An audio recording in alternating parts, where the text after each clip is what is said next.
జైన విద్యా విధానము. జైన విద్యా విధానము ఇక్కడ చూడండి. జైన విద్యా విధానం కూడా బౌద్ధ విద్యా విధానానికి దగ్గర సంబంధం ఉంటుంది.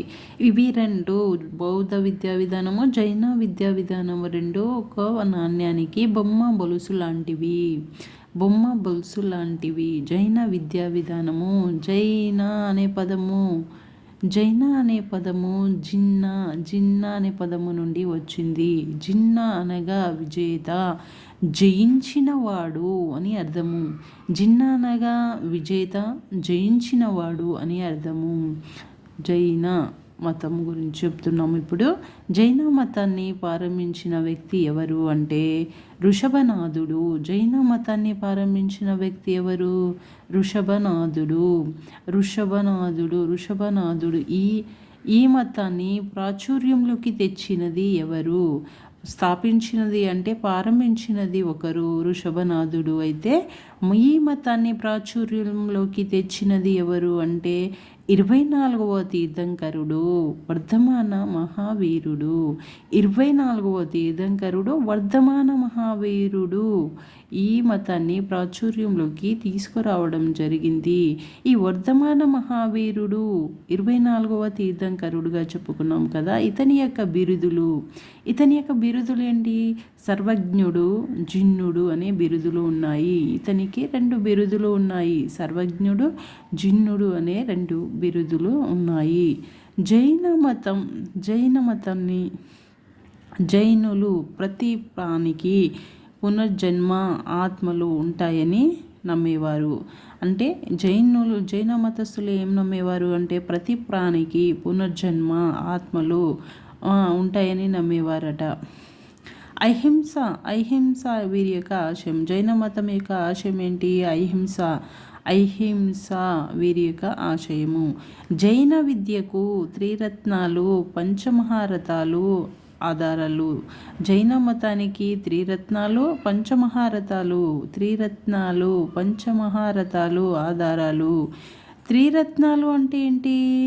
జైన మతంలో కూడా త్రిరత్నాలు ఉంటాయి. జైన మతంలో త్రిరత్నాలు సమ్యక్ దర్శనం, సరైన విశ్వాసం. సమ్యక్ దర్శనం అంటే సరైన విశ్వాసం.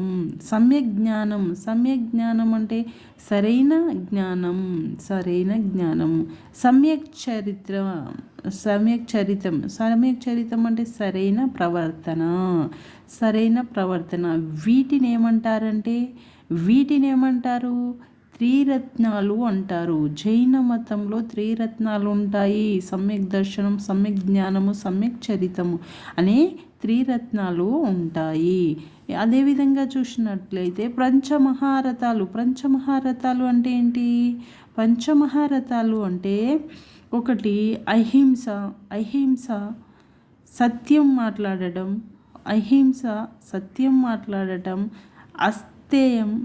అస్తేయం అంటే దొంగతనం చెయ్యరాదు. అస్తేయం అంటే ఏంటి? దొంగతనము చెయ్యరాదు. అస్తేయం. అపరిగ్రహ అంటే బంధ విముక్తి, ధన సముచయం లేకపోవడం. బంధ విముక్తి, ధన సముచయం లేకపోవడం. నిరాడంబరంగా దురాశ లేకపోవడం అపరిగ్రహ అని అంటారు. బ్రహ్మచర్యం అంటే కోరికలను నియంత్రించుకోవటం అని అర్థం. జైనుల కాలంలో విద్యా విధానం ఏ విధంగా ఉండేది అని తెలుసుకోవాలనుకుంటే జైనుల కాలంలో విద్యా విధానము శిశువుకు 5 సంవత్సరాలు నిండిన తర్వాత విహారాలలో, ఆరామాలలో ప్రవేశం కలదు. 5 సంవత్సరాలు నిండిన శిశువుకి విహారాలలో, ఆశ్రమాలలో, ఆరామాలలో ప్రవేశము కల్పించేవారట. అదేవిధంగా బోధన అంశాలు అంటే సామాన్య, రసాయన, గణిత, వాణిజ్య, వ్యాకరణ శాస్త్రాలు, తత్వశాస్త్రము, జ్యోతిష్యము, జాతకాలు, యోగా, సంగీతము, ఆయుర్వేదము, రాజనీతి శాస్త్రాలను నేర్పించేవారట. అయితే బోధన పద్ధతులు ఏ విధంగా ఉండేవి? ఇక్కడ చూడండి, బోధన పద్ధతులు బౌద్ధ మతంలో కూడా ఉండేవి, జైన మతంలో కూడా బోధన పద్ధతులు ఉంటాయి. జైన మతంలో బోధన పద్ధతులు మౌఖిక పద్ధతిలో ఉండేది. జైన మతంలో బోధన పద్ధతులు ఏ విధంగా ఉండేవి అంటే, జైన మతంలో బోధనా పద్ధతులు మౌఖిక పద్ధతిలో అనుకరణ పద్ధతి ఉండేది. బోధన పద్ధతి, అనుకరణ పద్ధతి, పునరావృత పద్ధతి అంటే ఏంటి? బట్టి సిస్టమ్ అనమాట. బట్టి పద్ధతి ఉండేది, ప్రయోగ పద్ధతి ఉండేది, వైదిక పద్ధతి ఉండేది, చర్చా పద్ధతి ఉండేది. మౌఖిక పద్ధతి, అనుకరణ పద్ధతి, పునరావృత పద్ధతి, ప్రయోగ పద్ధతి, వైదిక పద్ధతి, చర్చా పద్ధతులు ఉండేవి. జైన విద్యా విధానంలో బోధనా పద్ధతులు మౌఖిక పద్ధతి, అనుకరణ పద్ధతి, పునరావృత పద్ధతి అంటే బట్టి పద్ధతి అని అర్థము. ప్రయోగ పద్ధతి, వైదిక పద్ధతి, చర్చా పద్ధతి, ఇవి జైన మతం యొక్క పద్ధతులు. ఇంకా ఉన్నాయి. ఇంకా చూడండి, ప్రశ్నోత్తర పద్ధతి వల్లవేయటం, స్వీయ అభ్యాసనము ఉండేది. మానిటోరియల్ పద్ధతిని విస్తారంగా అమల్లో ఉండేది. జైన పద్ధతుల్లో మానిటోరియల్ పద్ధతి విస్తారంగా ఉపయోగించేవారు. జైన మతస్థులు మానిటోరియల్ పద్ధతిని విస్తారంగా అంటే చాలా విస్తారంగా అమల్లోకి ఉండేది.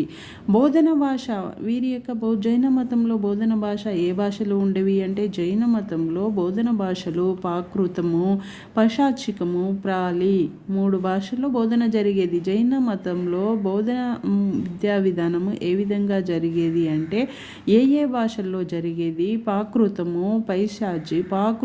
పైశాచి, ప్రాలి భాషలలో జరిగేది. కర్మ లేదా క్రియ, మనిషి చేసే పనులను బట్టి ఫలితాలు ఉంటాయని నమ్మేవారు. జైన మతస్థులు ఏమని నమ్మేవారు అంటే, కర్మ లేదా క్రియ మనిషి చేసే పనులను బట్టి ఫలితాలు ఉంటాయని నమ్మేవారు.